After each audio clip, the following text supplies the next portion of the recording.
Šis raidījums ticis apmaksāts pateicoties Džoisas Maieras kalpošanas draugiem un Ir tik partneriem. svarīgi darīt pareizās lietas ne tikai tad, kad kāds skatās, bet es domāju, ka tas ir īpaši svarīgi tieši tajos mirkļos, kad neskatās neviens cits, kā tikai Dievs. Un viņš skatās vienmēr.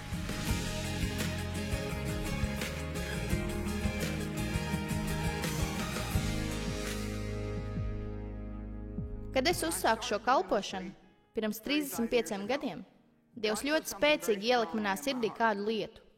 Un faktiski es biju plānojis šeit jums sludināt kaut ko citu, bet es stipri jūtu, ka Dievs grib, lai es jums mācu par to, ko viņš man pateica, kad runāja ar mani pirms 35 gadiem. Viņš teica, es tev pateikšu 3 lietas, ko darīt, un ja tu tās darīsi, es svētīšu tavu kalpošanu. Vienmēr, lai ko arī tu darītu, dari to ar ekscelenci.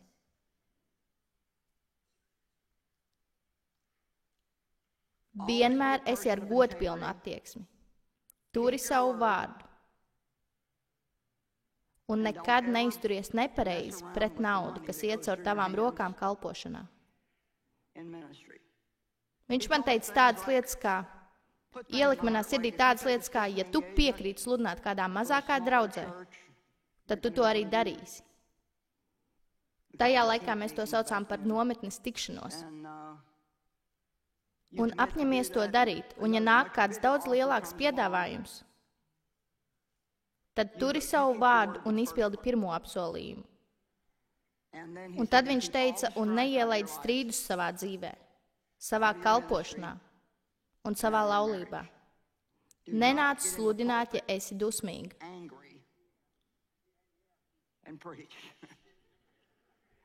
Jo redzi, svētība un svaidījums ir tikai tur, kur ir vienotība. 133. psalmā ir teikts, ka tur, kur ir vienotība, ir ne tikai svētība, bet tā ir tā vieta, kur tu atradīsi arī svaidījumu. Un šovakar es runāšu par pirmo no šīm 3 lietām, kas ir ekscelence. Un es to nosaukšu par izvēlies ekscelenci. Un es saku izvēlies, jo ja mēs neizvēlēsimies ekscelenci, tad miesa vienmēr visu padarīs par viduvējību. Un viduvējība nozīmē kaut kur pa vidu starp veiksmi un zaudējumu. Un es teiktu, ka mēs šobrīd dzīvojam pasaulē, kas ir pilna ar viduvējībām. Un stāvoklis pasliktinās visu laiku, un tas ir jāizmaina mums. Tas nav neticīgo rokās, tas ir mūsu ticīgo rokās. Mums ir jāuzstāda standarti, kuriem citi cilvēki var sekot. Mums nav jāsako viņu piemēram, mums ir jāuzstāda standarti, kuriem viņi sekos. Un mūsu ir pietiekami daudz, ka ja visi no mums to darīs. Vai dzirdat mani? Mūsu ir pietiekami daudz. Es gribu teikt to, ka mēs esam visapkārt pasaulē. Mūsu ir pietiekami daudz. Un ja visi sāks, patiešām sāks, ne tikai apmeklēt draudzi, bet kalpot Dievam ar visu sirdi, pilnībā padoties un būt gataviem darīt to, kas tev labi zināms, ka ir pareizi, un ne tikai to, ko tev gribas darīt. Amen. Es šodien domāju par to, kas notiktu, ja visi cilvēki, teiksim, visi cilvēki, kas šajā vietā pieņemtu lēmumu tikai uz 30 dienām, darīt to, ko viņi zina, ka tas ir pareizi, tai vietā, lai darītu to, ko viņiem gribas darīt. Un es pat nerunāju par kaut kādiem grēkiem. Tie varētu būt grēki, bet es runāju tikai par to, ka jūs darītu to, par ko zināt, ka tas ir pareizi. Ziniet, tās var būt tādas mazas lietiņas, kā, ziniet, neņemt office piedarums uz mājām. Nu taču. Cik daudz saspraužu, gumijas savilcēju, pildspalvu un pierakstu kladīšu tev ir mājās, kurus tu esi paņēmis no office? Nu labi, turpināsim. Redziet, vienmēr ir katru reizi, kad mēs nerīkojamies no ekscelences pozīcijas, vienmēr parādās neliela apsūdzība. Gribu teikt, pavisam neliela, vai ziniet, tāda maziņa, tāds kā maziņš āķīts tavā garā. Un kad mēs iemācīsimies rīkoties pareizi, tad mēs tik tiešām iemācīsimies dzīvot ekscelencē. Vai ziniet, ja es jums pateiktu, ka pēc dievkalpojuma es vestibilā pasniegšu šokolādes cepumus, kurus pati esmu cepusi, cik daudz no jums nāktu paņemt cepumu, jo jums garšo cepumu? Cik daudz no jums nāktu tikai tāpēc, ka gribētu satikt mani? Aizmirstiet par mani, mēs runājam par cepumiem. Un tad, ja es pateiktu, ka es mīklē esmu pievienojis vienu jaunu, pavisam maziņu sastāvdaļu. Es mīklē esmu pievienojis apmēram 1/3 karotītes suņa kaku.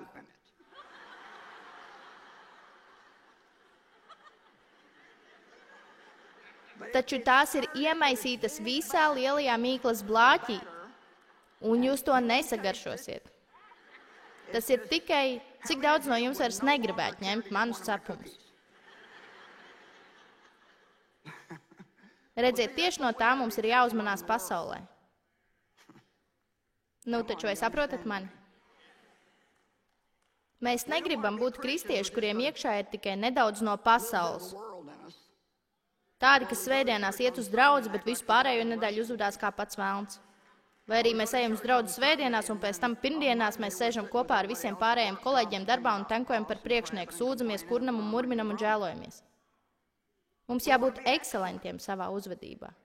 Un ekscelence ir jāizvēlas, un ekscelence nav perfekcija. Būt ekscelentam vienkārši nozīmē paņemt to, kas tev ir, un izdarīt pašu labāko, ko tu ar to vari paveikt. Varbūt tev ir veca mašīna, taču tas nenozīmē to, ka tev nevajadzētu viņu uzturēt tīru. Ar šo es trāpīju. Redziet, daži cilvēki domā tā, es gribu jaunu mašīnu, vai ziniet, ko pastāv iespēja, ka tu jaunu mašīnu tā arī nedabūsi, ja veco neuzturēs tīru un sakoptu. Un ir tik svarīgi darīt pareizās lietas ne tikai tad, kad kāds skatās, bet es domāju, ka tas ir īpaši svarīgi tieši tajos mirkļos, kad neskatās neviens cits, kā tikai Dievs. Un viņš skatās vienmēr. Viena no lietām, ko es esmu apņēmusies darīt, un es to daru tikai tāpēc, ka es jūtu, ka Dievs to ielika manā sirdī. Katru reizi, kad es mājās kaut ko paņemu un to lietoju, mans mērķis ir to nolikt atpakaļ tur, kur es to paņēmu. Un tas ir apbrīnojami, cik daudz kārtīgāk izskatās istaba šādi rīkojoties.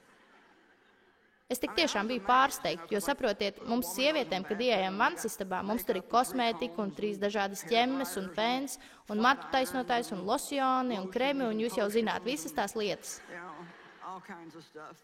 Un reizēm, ja es steidzos, tad nenolieku to visu savās vietās. Un tāpēc reizēm tur izskatās tā, it kā viesulis būtu izlauzies cauri vannas istabai. Un tagad es veltu laiku tam, lai uzliktu korķītu uz zopasas un noliktu to vietā. Vienkārši dari visu ar ekscelenci. Redziet, varbūt jums izklausās muļķīgi, taču es ticu, ka ja mēs nerīkojamies ar ekscelenci mazajās lietās,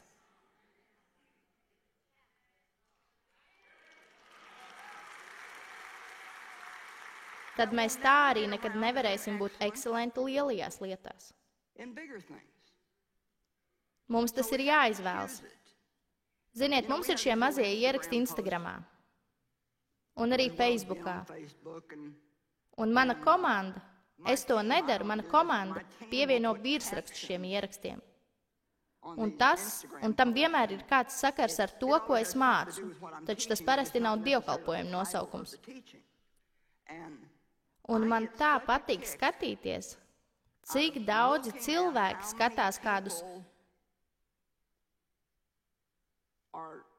konkrētus nosaukumus. Nesen mums bija ieraksts ar nosaukumu Studē vārdu. To lejuplādēja 42,000 reizes. Bija viens ieraksts, ko viņi nosauca Atpūties un neko nedari. Un tam bija 300,000 lejuplāžu. Ko tas mums parāda par stāvokli, kurā esam? Redziet, viņi pamanīja nosaukumu Studē vārdu. Tikai 1/4 daļa cilvēku bija ieinteresēta tajā, taču, ja mēs varam sēdēt un neko nedarīt, tad tas patīk visiem. Vienu dienu mans dēls bija atnācis ciemos uz mūsu māju. Viņš ir mūsu mazulīts, viņam ir 42 gadi, paliks 43. Un viņam patīk pākstīties, un viņam skanēja kaut kāda country dziesma, un man liekas, ka viņi tur dejoja kaut kādas līnīdejas vai ko tam līdzīgi, un viņš sacīja, nu taču, mamma dejo ar mani, nāc padejo ar mani. Es nezinu, vai viņš domāja, ka es to nevarēšu izdarīt, vai nedarīšu, vai ko viņš tur domāja, bet es piecēlos kājās un sāku mēģināt dejot kopā ar viņu. Un ziniet, tas bija tā, labo kāju lietas te, kreiso lietas tur, nu zini, dari to, dari šo, un tā tālāk. Viņš to visu nofilmēja un ielika Facebookā. Labi, vai esat tam gatavi? Tam bija 1,300,000 skatījumu.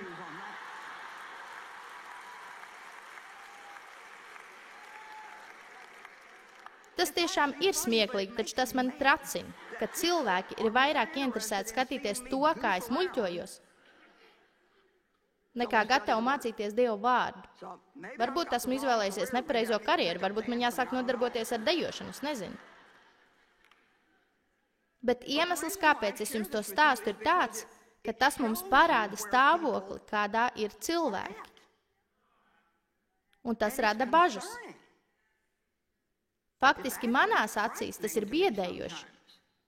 Redzēt, ka 300,000 būtu priecīgi sēdēt un neko nedarīt, un tikai 42,000 gribētu studēt vārdu.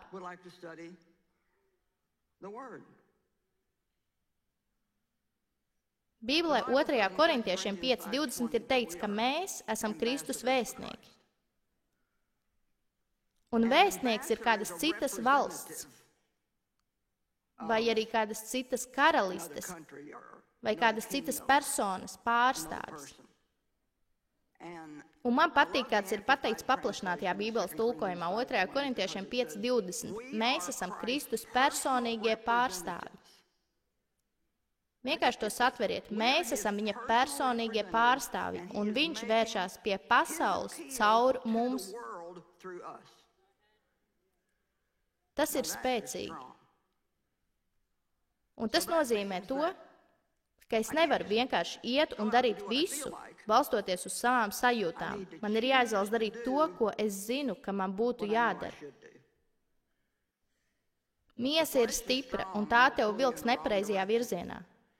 Bībelē vēstulē Galatiešiem ir teikts, ka gars cīnās pret miesu un miesa cīnās pret garu, ka tie abi vienmēr ir vērsti viens pret otru.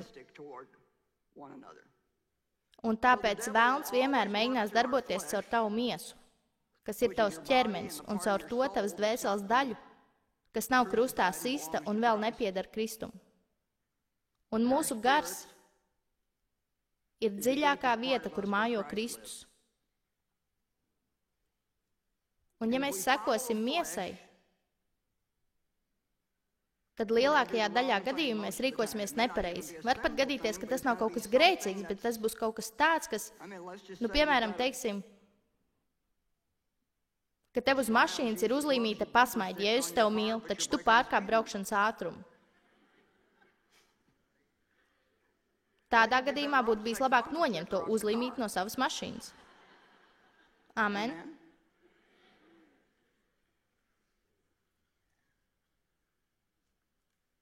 Aicinājums būt ekscelentiem. 2. Pētera 1:3.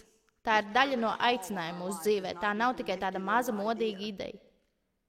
Jo viņa dievišķais spēks mums jau ir dāvājis visu, kas vajadzīgs, nepieciešams un derīgs dzīvei un dievbijai. Tā pilnā un personīgā atziņā, kas mūs ir aicinājis. Visi pasakiet, viņš man ir aicinājis. Ar un uz savu godību, ekscelenci vai spēku. Šo vārdu spēks varētu tulkot kā spēks vai arī kā dievišķa rakstura iezīme. Jēzus lietoja šo pašu vārdu, kad teica, ka jūta kā spēks iziet no viņa, un tas bija spēks un svaidījums, kas no viņa izgāja tad, kad viņš kādu dziedināja. Redziet, ekscelence ir saistīta ar spēku. Cilvēkus, kas rīkojas ekscelenti, paaugstina. Viduvējības netiek pie paaugstinājuma. Es labāk gribētu kādu, kas ir ekscelents, kas visu dara ar ekscelenci, tur savu vārdu un cītīgi strādā pie saviem pienākumiem. Pat ja tas nav spožākais cilvēks sarakstā, es tomēr labāk gribētu viņu nekā tādu, kas ir neaprakstāmi inteliģents, taču ar viņu ir grūti satikt, un viņam par visu ir savs viedoklis, un viņš tenko mums aiz muguras. Amen. Nevienmēr pie paaugstinājuma tiek paši gudrākie cilvēki. Patiesas paaugstinājums nāk no Dieva, un Dievs var paņemt kādu, kas nezin praktiski neko, un piešķirt viņam spēju padarīt lietas, kuras redzot cilvēkiem mutes paliks vaļā no abrīna. Es jums izstāstīšu noslēpumu. Es pilnībā neatbilstu kritērijiem, lai darītu to, ko es daru. Absolūti 100% neatbilstu. Man ir 12 klašu izglītība. Es gandrīz izgāzu angļu valodas eksāmenu. Es gandrīz izgāzu, un tagad es runāju 125 valodās un 2/3 no pasaules.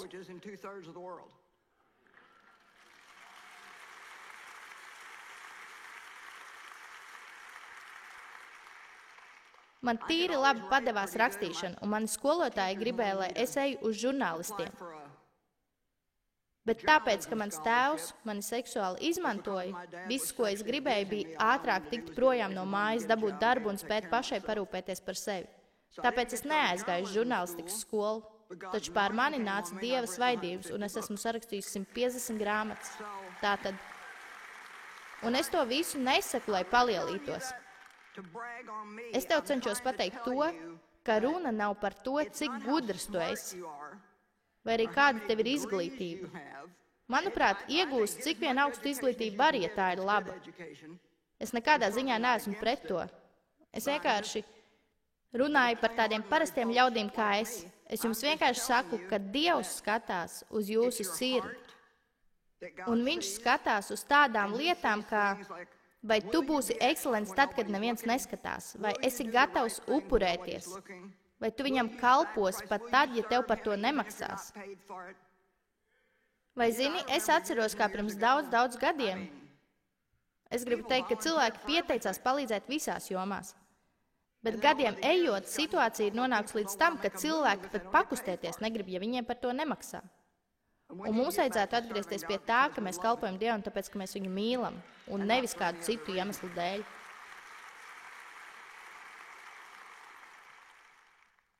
Man pašai šī vēsts ir vajadzīga, es ceru, ka arī tev. Ekscelents cilvēks pārsniedz prasības. Viņš vienmēr izdara vairāk kā prasīts. Viņš iet augstāk un dziļāk. Un vienmēr izdara vairāk kā nepieciešams. Viņi vienmēr visu izdara labāk nekā prasīts. Džons Maksvels teica, ka viens no viņa mērķiem ikreiz, kad viņš dodas runāt, ir vienmēr izdarīt nedaudz vairāk par to, ko no viņa sagaida. Man tas patīk. Mēs esam aicināti uz ekscelenci. Un mēs zinām, ka visekscelentākā lieta ir mīlestība. 1. Korintiešiem 12:31 ir teikts: bet patiesi un ar degsmi dzenieties pēc visvērnākajām un vislielākajām dāvanām, un es jums rādīšu vēl pārāku, ekscelentāku ceļu, tādu, kas ir stipri labāks un augstāks par visiem pārējiem - mīlestību. Visiem būtu vajadzīgas kādas mācību grāmatas par mīlestību, jo, lai ko arī mēs nestudētu, mums būtu jāstudē mīlestība. Mums jāpēta, paskatīsimies 1. Korintiešiem 13:1-8.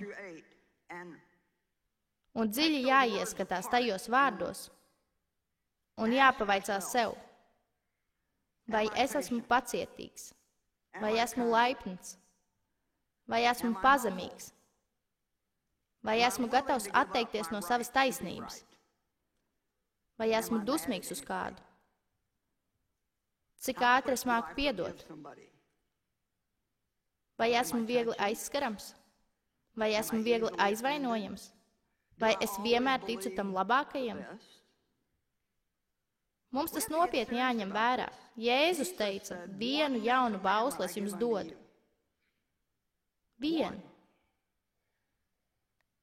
Vienu jaunu bausli es jums dodu. Mīliet viens otru tā, kā es jūs esmu mīlējis. Pēc tā visi cilvēki pazīs, ka jūs esat mani mācekļi. Un gandrīz vai katrā dievkalpojumā, ko es sludinu, es kaut ko nedaudz pasaku par to, cik svarīgi ir piedot cilvēkiem, kas tevi sāpinājuši. Un es domāju, ka es tā arī turpināšu, jo šajā pasaulē paliek arvien vairāk un vairāk dusmīgi cilvēki, nekā es jebkad agrāk esmu redzējusi. Un vai zināt, Bībelē Mateja 24. nodaļā, kas runā par pēdējo laiku zīmēm, ir teikts, ka pēdējās dienās, tāpēc, ka netaisnība un ļaunums ies vairumā, mīlestība daudzos, runa ir par mums, mīlestība daudzos izzudīs. Un ak vai, cik ļoti tas patīk vēlnam. Jo lūk, ko es jums pateikšu, augstākā garīgās cīņas forma ir īsta, dedzīga mīlestība. Dzīvošana mīlestībā.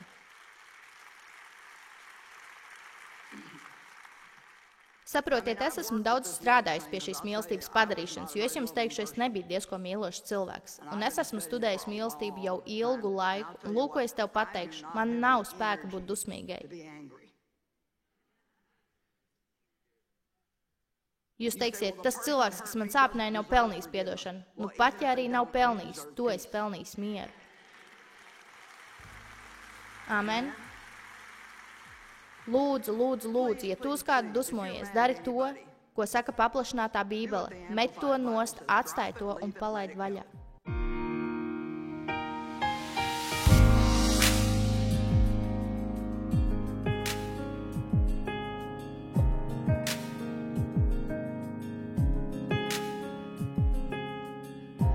Šis raidījums ticis apmaksāts pateicoties Joyces Maiers kalpošanas draugiem un partneriem.